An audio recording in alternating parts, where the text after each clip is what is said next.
Ahmedabad corporation દ્વારા શહેરમાં દબાણ હટાવો ઝુંબેશ શરૂ કરવામાં આવી। અમદાવાદ મ્યુનિસિપલ કોર્પોરેશનના એસ્ટેટ વિભાગ દ્વારા છેલ્લા કેટલાક સમયથી શહેરમાં થતા ટ્રાફિકની સમસ્યાનું નિરાકરણ લાવવા માટે દબાણો દૂર કરવા માટે સઘન કાર્યવાહી હાથ ધરવામાં આવી રહી છે। આ અંતર્ગત 12 અને 16 જાન્યુઆરી દરમિયાન શહેરના વિવિધ ઝોનમાં દબાણો દૂર કરવામાં આવ્યા। આ અંતર્ગત આ 2 દિવસમાં જ એએમસી દ્વારા ₹1,44,000નો દંડ વસૂલાયો।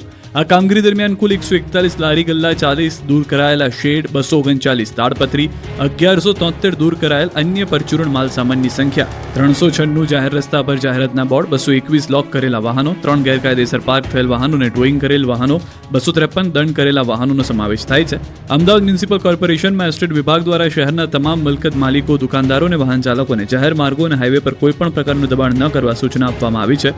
શહેરના પશ્ચિમ ઝોનમાં સ્ટેડિયમ 4 રસ્તા, સ્વસ્તિક 4 રસ્તા, પંચવટી 5 રસ્તા, Parimal garden underpass, Sardar Patel statue પાસે, નારણપુરા 4 રસ્તા, અંકુર 4 રસ્તા, શાસ્ત્રીનગર વિસ્તારમાં દબાણો હટાવવાની કામગીરી થઈ હતી। જ્યારે ઉત્તર પશ્ચિમ ઝોનમાં ડમરૂ સર્કલ, ઘાટલોડિયાથી ચાણક્યપુરી રોડ થઈ ગુજરાત હાઈકોર્ટ કોમ્પ્લેક્સ સુધીનો રસ્તો તેમજ ટન્ના પાર્કથી પ્રભાત ચોક સહિતના વિસ્તારમાં દબાણો દૂર કરાયા હતા।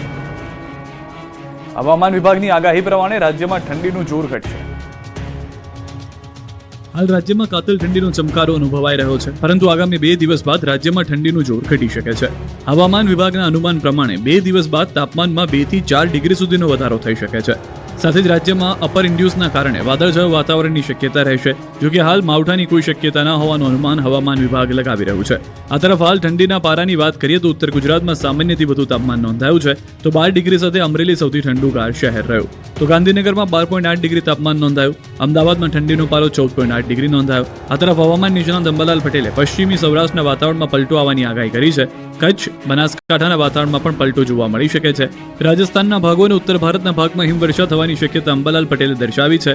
તો એમજીઓ અને લા નીનોની અસર સમુદ્રમાં પેરામીટરોની સક્રિયતા જોવા મળશે। રાજ્યમાં પડી રહેલી ઠંડીના કારણે સુરતમાં વહેલી સવારે ગાઢ ધુમ્મસ જોવા મળ્યું। સુરત સહિત દક્ષિણ ગુજરાતમાં વહેલી સવારે ગાઢ ધુમ્મસની ચાદર છવાયેલી જોવા મળી। ગાઢ ધુમ્મસના કારણે ઝીરો વિઝિબિલિટી છવાઈ હતી, જેના કારણે વાહન ચાલકોને પારાવાર મુશ્કેલી વેઠવી પડી। હાઈવે પર ધુમ્મસની ચાદર છવાતા વાહન ચાલકો હેડલાઇટ ચાલુ રાખવા મજબૂર બન્યા। તો આ તરફ ગાઢ ધુમ્મસના કારણે ખેડૂતોની ચિંતામાં વધારો થયો। સુરત સહિત દક્ષિણ ગુજરાતમાં વહેલી સવારે પડેલી ધુમ્મસના કારણે કેરી સહિતના પાકને ભારે નુકસાન થવાની ભીતિ સેવાઈ રહી છે। આ ઉપરાંત ઘઉં અને ચીકુના પાકને નુકસાન થાય તેવી શક્યતાઓ સેવાઈ રહી છે। ખેડૂતોનું કહેવું છે કે સવારે વધારે પડી રહેલી ધુમ્મસના કારણે કેરીના પાકને વ્યાપક પ્રમાણમાં નુકસાન થઈ શકે છે, જેની અસર કેરીના ઉત્પાદન પર પણ પડી શકે છે। રાજ્યના અન્ય વિસ્તારોમાં પણ વહેલી સવારે ધુમ્મસ પડતા ખેડૂતો ચિંતામાં મુકાયા છે। સાબરકાંઠાના 11 જેટલા ગામના મિલકત ધારકોએ વિજયોત્સવ મનાવ્યો। સાબરકાંઠાના હિંમતનગરમાં અર્બન ડેવલપમેન્ટ ઓથોરિટીમાં 11 જેટલા ગામડાના સમાવેશને લઈને છેલ્લા ઘણા સમયથી વિરોધ ચાલી રહ્યો હતો। સ્થાનિકોના વિરોધને ધ્યાનમાં લઈ 11 ગામડાઓને હુંડામાં સમાવેશ કરવાના નિર્ણય સ્થગિત કરાયો છે, જેને લઈ 11 ગામના મિલકત ધારકો હિંમતનગરના હડિયોલ ખાતે વિજયોત્સવ મનાવ્યો। સાથે અને આગામી દિવસોમાં પણ આ જ પ્રકારે એકતા જળવાઈ રહે તેમજ હિંમતનગરની અસ્મિતા માટે જ્યારે પણ જરૂર પડે ત્યારે લડત આપવાનું પણ નક્કી કરવામાં આવ્યું છે। મહત્વનું છે કે રાજ્ય સરકાર દ્વારા હુડાનો ડ્રાફ્ટ પ્લાન જાહેર થતાની સાથે જ હુડામાં સમાવિષ્ટ 11 ગામના મિલકત ધારકોએ અલગ અલગ કાર્યક્રમો થકી વિરોધ દર્શાવવાનું શરૂ કર્યું હતું। 108 દિવસ સુધી અલગ અલગ કાર્યક્રમો થકી વિરોધ દર્શાવ્યો હતો। બાદમાં રાજ્ય સરકારના પ્રતિનિધિઓ અને હુંડા સંકલન સમિતિના સભ્યો સાથે ગાંધીનગર સચિવાલય ખાતે બેઠક યોજાઈ હતી અને આ બેઠકમાં હુડા સ્થગિત કરવાનો નિર્ણય કરવામાં આવ્યો હતો, જેને લઈને આજે 11 ગામના મિલકત ધારકોએ એકઠા થઈ વિજયોત્સવ મનાવ્યો। આંદોલન દરમિયાન રાજકીય, સહકારી તેમજ સામાજિક જે પણ આગેવાનો સમર્થન જાહેર કર્યું હતું તેઓને પણ આવી વિજયોત્સવમાં આમંત્રિત કરવામાં આવ્યા હતા। બનાસકાંઠા રાજપૂત જાગીરદાર સમાજનું નવું બંધારણ ઘડાયું। ઠાકોર સમાજ બાદ રાજપૂત જાગીરદાર સમાજે પણ નવા બંધારણની રચના કરી છે। ઓગઢના વડા ગામે રાજપૂત જાગીરદાર સમાજનું મહાસંમેલન યોજાયું, જેમાં અલગ અલગ 7 વિભાગ માટે 15 જેટલા મુદ્દાઓ સાથે સમાજના નવા બંધારણની રચના કરવામાં આવી છે। સમાજમાં ચાલતા કુરિવાજો અને લગ્ન મરણ પ્રસંગમાં થતા ખોટા ખર્ચા અટકાવવા સહિતના મુદ્દાઓ પર નવા બંધારણમાં ભાર મુકાયો છે। દેવ દરબાર જાગીર મઠના મહંત બળદેવનાથ બાપુની આગેવાની હેઠળ આ મહાસંમેલન યોજાયું, જેમાં સમાજના સામાજિક અને રાજકીય આગેવાનો સહિત હજારોની સંખ્યામાં લોકો ઉમટી પડ્યા। બંધારણ મુજબ દીકરા દીકરીની સગાઈમાં એક દાગીનો, સગાઈની સાડી, શ્રીફળ અને ₹2100ની પહેરામણી લેવા આપવા નક્કી કરાયા। સગાઈમાં મર્યાદિત સંખ્યામાં જ જવાનું રહેશે। લગ્નમાં વરરાજાની એક વીંટી, ઘડિયાળ, સોફો, સેલું અને એક જોડી કપડાં તથા રોકડ ચાંદલામાં 1100 લેવા આપવા અને મોરવીની એક જોડી કપડાં અથવા રોકડ રકમ આપવી તેના નિયમો બનાવાયા. લગ્ન પ્રસંગે જુગાર રમવા પર પ્રતિબંધ મૂકવામાં આવ્યો. કલાકારો, ડીજે અને બેન્ડ લાવવા પર પણ રોક લગાવવામાં આવી. હલ્દી પ્રથા, વરઘોડામાં ગોળ પ્રથા, ઝાપા શીખ અને બારણું રોકવાના દાગીના લેવાની પ્રથા સદંતર બંધ કરવામાં આવી. બારણું રોકવા માટે મર્યાદિત રોકડ રકમ આપવાનું સૂચવાયું. જાનમાં મર્યાદિત સંખ્યામાં જવાનું અને ચોરીમાં 2 વ્યક્તિઓએ હાજર રહેવાનું રહેશે. આ બંધારણનો અમલ ન કરનારને ત્યાં કોઈએ જવું નહીં તેમજ કુટુંબ તથા ગ્રામ લોકોએ સામૂહિક બહિષ્કાર કરવો એવો નિર્ણય લેવાયો છે. પોરબંદરના રાણાવાવ રેલવે સ્ટેશન પર ટ્રેનમાંથી બાળકીને બચાવી. રાણાવાવ સ્ટેશન માસ્ટરે ચાલુ ટ્રેનમાંથી બાળકીને બચાવી. રાણાવાવ રેલવે સ્ટેશન પર પોરબંદરથી રાજકોટ જતી ટ્રેન સ્ટેશન પર ઊભી હતી. જે દરમિયાન એક મહિલા એક બાળક સાથે સ્ટેશન પર ઉતરી હતી, પરંતુ બીજું બાળક ટ્રેનમાંથી ઉતરી ન શકતા લટકાઈ ગયું.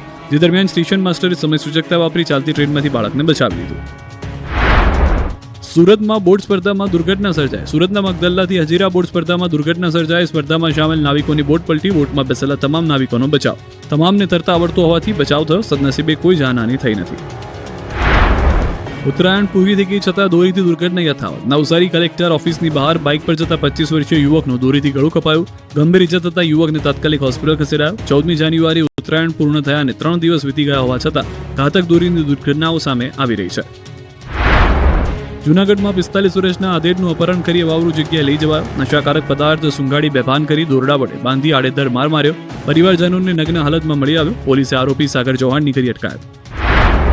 જૂનાગઢના બંધલીના ગાંદોઈ ગામે જમીન વિવાદમાં વૃદ્ધનો આપઘાત. જમીન પચાવી પાડવાના ત્રાસથી કંટાળી વૃદ્ધે ગળે ફાંસો ખાધો. છેલ્લા ઘણા સમયથી સંબંધીઓના માનસિક ત્રાસ અને ધમકીથી વૃદ્ધ હતા પરેશાન. 2.5 વીઘા જમીન માટે કાકાના દીકરાએ ત્રાસ આપી રહ્યા હતા. આરોપીઓમાં એસઆરપી જવાન સહિત પરિવારના 5 સભ્યો સામેલ. પોલીસે ફરિયાદ નોંધી શરૂ કરી તપાસ. સુરતમાં પ્રધાનમંત્રી અને મુખ્યમંત્રી આવાસના નામે છેતરપિંડી કરનાર આખરે ઝડપી પાડવામાં આવ્યા. આરોપી મયંક મિશ્રાની દિલ્હીથી ઇકોસેલ દ્વારા ધરપકડ કરાઈ. આરોપીઓ વિરુદ્ધ રાંદેર પોલીસે ગુનો નોંધ્યો. ફરિયાદી સહિત 49 લોકો સાથે છેતરપિંડીનો આરોપ છે. આરોપીએ ડ્રો વિના આવાસ ફાળવી આપવાના નામે લાખો પડાવ્યા. અંદાજે ₹60.21 લાખની છેતરપિંડી અંગે કાર્યવાહી હાથ ધરાઈ. દાહોદમાં પ્લાસ્ટિક વેસ્ટની આડમાં થતી દારૂની હેરાફેરીનો પર્દાફાશ. એલસીબી પોલીસે 25 લાખથી વધુનો ઝડપી પાડ્યો વિદેશી દારૂ. મધ્યપ્રદેશ બોર્ડર વિસ્તારમાંથી ગુજરાતમાં લવાતો હતો વિદેશી દારૂ. આઈસર ગાડીમાં પ્લાસ્ટિક વેસ્ટની આડમાં દારૂ તથા બિયરનો જથ્થો ઝડપી પાડ્યો. પોલીસે દારૂ અને બિયરની 341 પેટી સાથે 25 લાખથી વધુનો મુદ્દામાલ જપ્ત કર્યો. રાજકોટના એસ્ટ્રોન ચોકમાં મોબાઈલ વિક્રેતાઓની ત્યાં જીએસટી વિભાગના દરોડા. Umiya mobile, Chinese mobile, Mehul telecom, Oppo સ્ટોરમાં જીએસટી વિભાગની મોટી કાર્યવાહી. રજાના દિવસે મોટી સંખ્યામાં ગ્રાહકો મોબાઈલની ખરીદી માટે આવતા હોય છે. જીએસટીના દરોડાથી મોબાઈલ વિક્રેતાઓની ત્યાં દરોડા પાડતા વેપારીઓમાં ફફડાટ. વગર ચોમાસે અમદાવાદમાં ભૂવા પડવાનો સિલસિલો. સીટીએમ ક્રોસ રોડ પાસે પડ્યો વિશાળ ભૂવો. ભૂવો પડતા જ રોડ પર સર્જાયેલા ટ્રાફિક જામના દ્રશ્યો.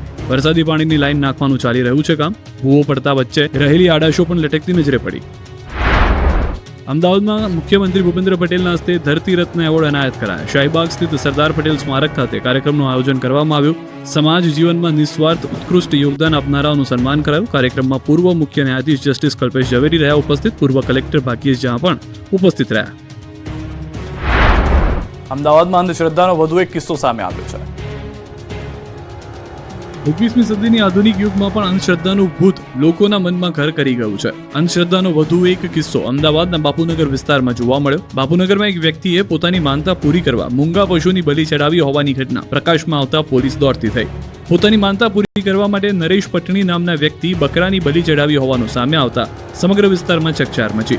નરેશ પટણી પર આરોપ લગાવવામાં આવ્યો છે કે તે ધાર્મિક વિધિના નામે આરોપીઓ મૂંગા પશુઓનો જીવ લઈ અંધશ્રદ્ધા ફેલાવી રહ્યા છે. સમગ્ર ઘટનાને લઈ દર્શના એનિમલ વેલફેર સંસ્થા મેદાને આવી છે. સંસ્થા દ્વારા નરેશ પટણી નામના આરોપી સામે આ મામલે પોલીસ ફરિયાદ નોંધાવી છે. સમગ્ર મામલે પોલીસે પણ નરેશ પટણી સામે પશુ બલિ અને અંધશ્રદ્ધા કાયદા અંતર્ગત ગુનો નોંધી વધુ તપાસ હાથ ધરી. પોલીસ એ દિશામાં તપાસ કરી રહી છે કે નરેશ પટણી સહિત સમગ્ર ઘટનામાં અન્ય કેટલાક લોકોની સંડોવણી છે કે નહીં. પશુ બલિ ચડાવવાનો ઉદ્દેશ માત્ર માનતા પૂરી કરવાનો હતો કે પછી પશુ બલિ પાછળ અન્ય કોઈ કારણ પણ જવાબદાર છે. હાલ તો પોલીસે સમગ્ર મામલે આરોપી સામે કાયદેસરની કાર્યવાહી હાથ ધરી તપાસનો ધમધમાટ શરૂ કર્યો. આ તરફ પશુ બલિની ઘટનાથી જીવદયા પ્રેમીઓમાં પણ ભારે રોષ ફેલાયો છે. બોટાદના તુરખા